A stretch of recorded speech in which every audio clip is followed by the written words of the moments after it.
Bonjour à toutes et à tous, bienvenue dans cette nouvelle émission L'Invité. On est très heureux aujourd'hui de recevoir une personnalité du monde de l'entreprise lyonnais, mais pas simplement. Sylvain Tillon, bonjour. Salut. Merci d'être là aujourd'hui. Alors, je disais que vous êtes une personnalité parce que vous êtes à la fois un entrepreneur. Alors, j'aime pas trop ce terme de sérieux entrepreneur, etc. Et vous non plus, je sais. Mais on va en parler. Et vous êtes là avec une actualité qui a plus d'un titre. C'est d'abord parce que vous venez de lancer la deuxième édition de quelque chose qui s'appelle Le Bahut. Vous allez nous raconter. Moi, je trouve ça très intéressant parce que ça permet, on va le voir, à des populations de se réinventer, de recommencer une vie, etc., et de changer de vie. Et puis, vous êtes aussi un entrepreneur, vous êtes un spécialiste de la pédagogie, du monde des apprenants et de ces enjeux de la pédagogie. Donc, on va parler de tout ça ensemble, et peut-être repartir pour ceux qui nous regardent un peu de votre parcours, parce que vous en avez parlé encore il n'y a pas très longtemps. Vous avez le privilège, alors je ne sais pas si c'est un privilège, parce que ça vient comment? Vous avez créé votre première boîte à 20 ans. Comment est-ce qu'on crée sa première boîte à 20 ans, en fait? Par hasard, évidemment. L'envie folle de créer un jour. Je m'étais dit, il me faut 10 ans, bosser dans une grosse boîte de conseil pour avoir l'expérience, l'expertise avant de créer ma boîte. Sauf qu'en première année d'école de commerce, on devait tous imaginer un projet virtuel et travailler dessus pendant 9 mois et faire des premières ventes virtuelles ou réelles. Et moi, je suis parti sur un projet de bijoux pour cheveux qui m'a terriblement plu. Et il y a 2-3 choses à la fin qui ont fait que j'y suis allé pour de vrai. Un, il fallait que je trouve un stage à l'étranger, j'avais pas envie vraiment. J'avais pas d'opportunités sympas, pas de trucs fous. 2, j'avais fait des premières ventes. Je me dis, tiens, il y a peut-être un truc à faire. Et 3, une personne du jury est venue me voir à la fin en me disant, il y a un truc là. Ta boucle d'oreille de cheveux, ton truc qui sert à rien, qui est juste joli et sympa, voilà ma carte. Et si tu vas plus loin, je suis prête à t'aider et à t'inviter à dîner à Paris. Alors, 1, elle était très jolie. Et j'avais très envie de me faire inviter à dîner à Paris. 2, sur la carte, il y avait aussi écrit L'Oréal. Et je me suis dit, si L'Oréal s'intéresse un peu à ça, c'est peut-être qu'il y a vraiment un truc à faire. Et finalement, à 20 ans, je risque quoi? Donc, je dis un peu par défi, et aussi plus on me disait tu n'y arriveras jamais, tu es complètement taré d'y aller, plus j'ai envie de le faire, parce que du coup, j'aime pas qu'on me dise Par non. esprit de la provocation un petit peu. Et alors cette première boîte, elle s'appelait comment? Elle faisait quoi? Oh le nom terrible. Lucifer, avec le jeu de mots comme un coiffeur, Hachaïa, oh l'enfer. Oui, j'avais 20 ans, un peu naïf, tout ça. Et donc j'avais conçu un système pour mettre des bijoux dans les cheveux, qui permettait de faire des sortes de petites perles qui tiennent tout ça dans les cheveux, un peu sympa. De s'habiller, de se décorer en fonction des événements, de l'actu, de l'envie, des humeurs, des lunettes, de sa tenue. Et on a quand même vendu plus de 2 millions de bijoux en 6 ans. Quand même. Un peu partout dans le monde, principalement en France. Mais on n'a pas réussi à trouver le tremplin qui nous a vraiment décollé. On s'est beaucoup fatigué, on a eu énormément d'erreurs de production, parce qu'au démarrage, on a produit en Asie, c'est les seuls à avoir dit « Ok, on vous le fait ». En France, on m'a dit « Ça ne marchera jamais ». Au bout de 4 ans, on a pu revenir en France, mais c'était un peu tard, on a déjà fait beaucoup d'erreurs. Aussi, je me suis perdu. C'est aussi un peu ce qu'on voit quand on entreprend, c'est que c'est du work in progress, hein, il y a des erreurs, il y a des réussites, etc. Et quand je disais que vous étiez un sérieux entrepreneur, qu'est-ce que je trouve, il faudrait trouver un autre terme, mais du coup, vous avez eu envie de continuer à entreprendre et à recréer d'autres boîtes derrière. Alors, c'est pas tant l'envie d'entreprendre que je suis quand même allé chercher du travail pour me rassurer moi déjà. Et ça m'a fait beaucoup de bien de voir qu'on me proposait des jobs. Grâce à cette expérience et aussi grâce à mon diplôme. On me proposait des trucs, mais dans une tour à la Défense, au 14e étage, être le pion numéro X dans une grande entreprise. Donc je pense que j'ai pas très bien cherché.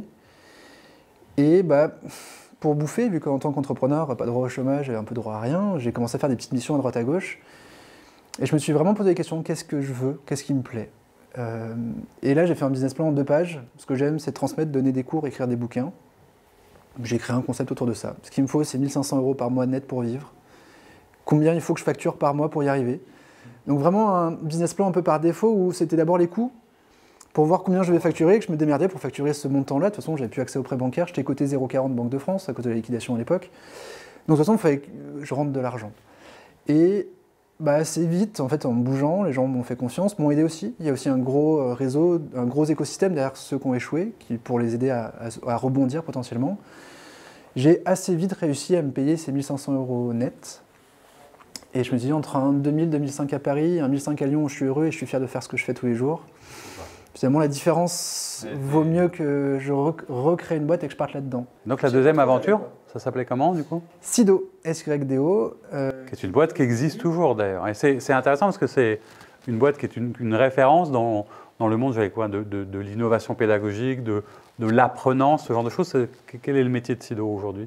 Aujourd'hui, agence de conseil en pédagogie innovante, où nous, ce qui nous éclate, c'est de lire, de détecter, d'analyser tout ce qui se fait un peu partout dans le monde pour transmettre ce qu'on a trouvé d'intéressant et que potentiellement on vienne nous chercher pour aider les entreprises à appliquer ça. Ce qui nous a fait beaucoup connaître, c'est aussi un coup de bol, on a essayé plein de trucs. Il y en a un qui a marché, Dessine-moi l'écho, une série de vidéos de 3 minutes qui explique le monde économique. Et initialement, c'est parce qu'en septembre-octobre 2011, il y a la crise grecque qui arrive en Europe. Et on perd le 3e A dans notation internationale. Et c'est catastrophe, le monde va s'écrouler, la France, ça va nous coûter ultra cher d'emprunter et le pays va s'écrouler. Et on travaillait déjà pas mal avec des banques à l'époque, ils disaient non, nous tout va bien, les entreprises ont de l'argent. Par contre, c'est vrai que, comme on le dit dans les médias, elles commencent à moins investir, à moins emprunter. Et donc on est en train de créer une crise médiatique, qui n'est pas une crise économique pour l'instant en France, mais ça va le devenir. Et on se dit, mince, il faut qu'on explique ces concepts aux gens, qu'ils les comprennent, parce que l'économie est assez peu enseignée à l'école, finalement. Et dans les médias, on prend des raccourcis énormissimes qui font qu'on ne comprend pas toujours le sujet.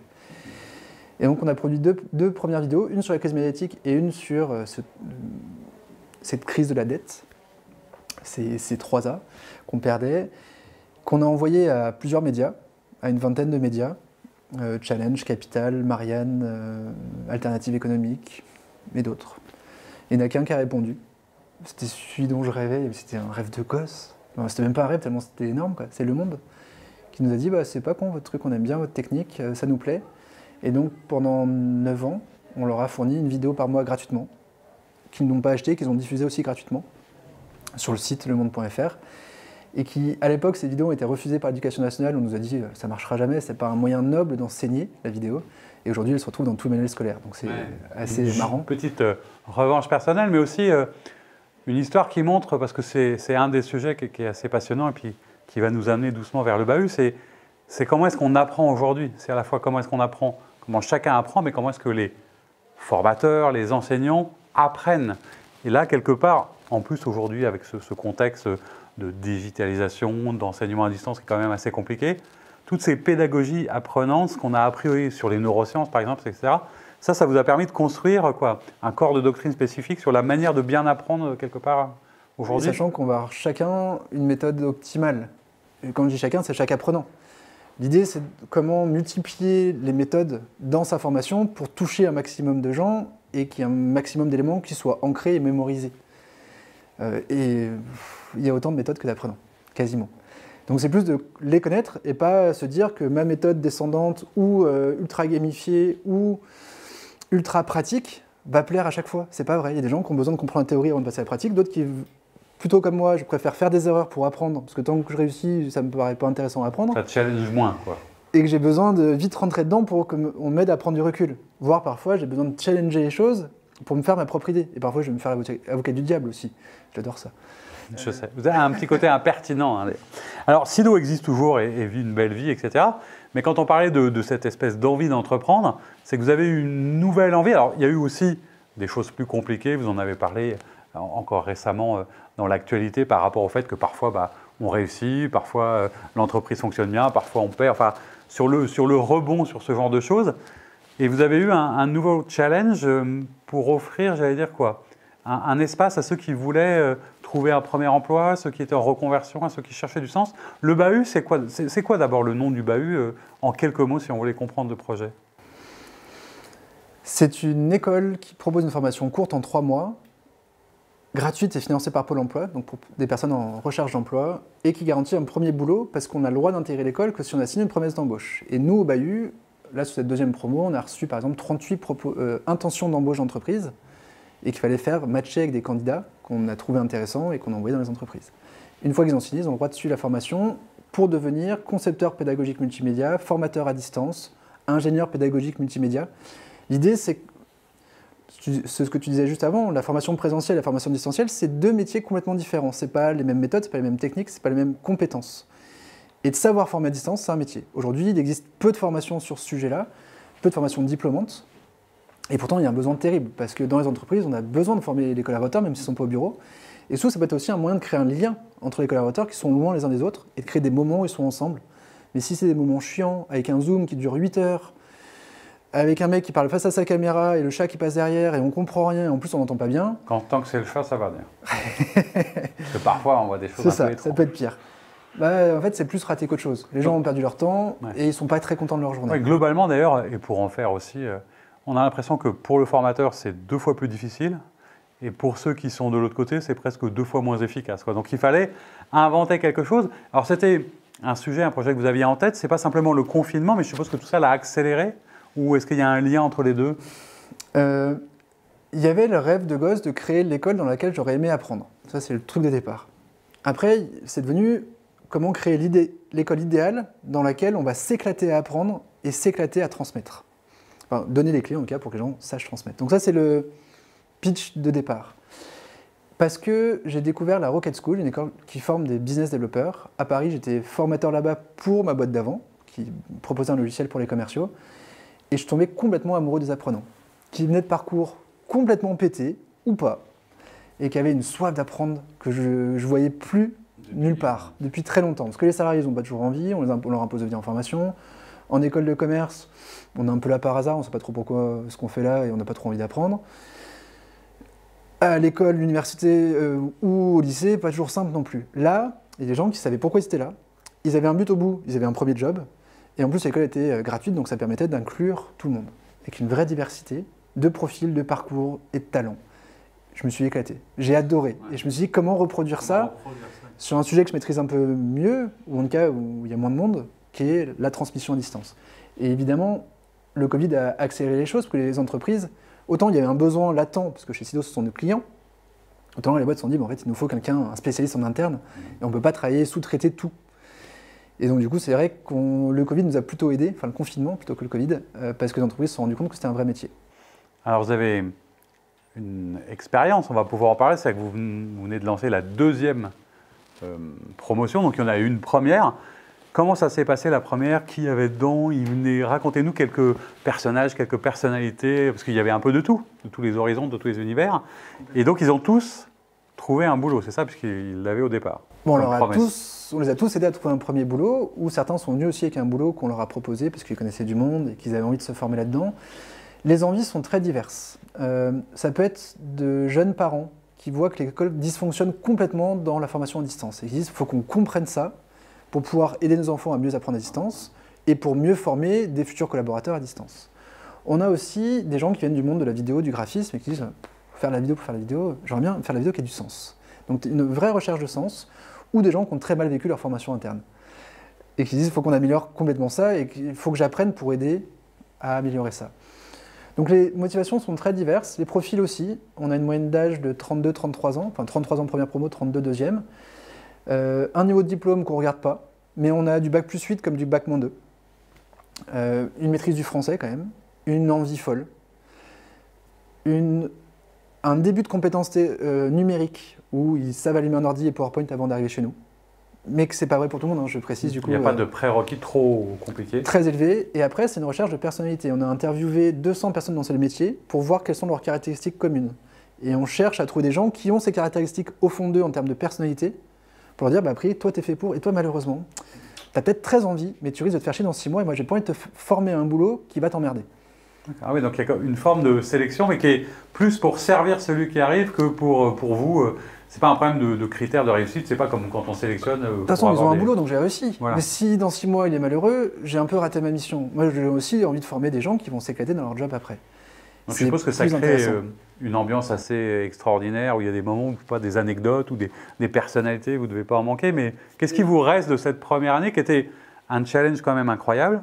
Je suppose qu'au niveau de l'éducation nationale, de Pôle emploi, de toutes ces institutions, on a dû vous regarder de manière un peu étrange. Vous avez été quand même un peu soutenu, encouragé, ou c'était vraiment tout en frondeur, tout seul Un peu frondeur, mais terriblement soutenu par Pôle emploi. C'est un dispositif Pôle emploi, on est financé par Pôle emploi en grande partie, on a 3 conseillers incroyables. Ce qui est important de dire, parce que parfois on imagine que Pôle emploi n'innove pas, mais c'est pas vrai. Ils font plein de choses.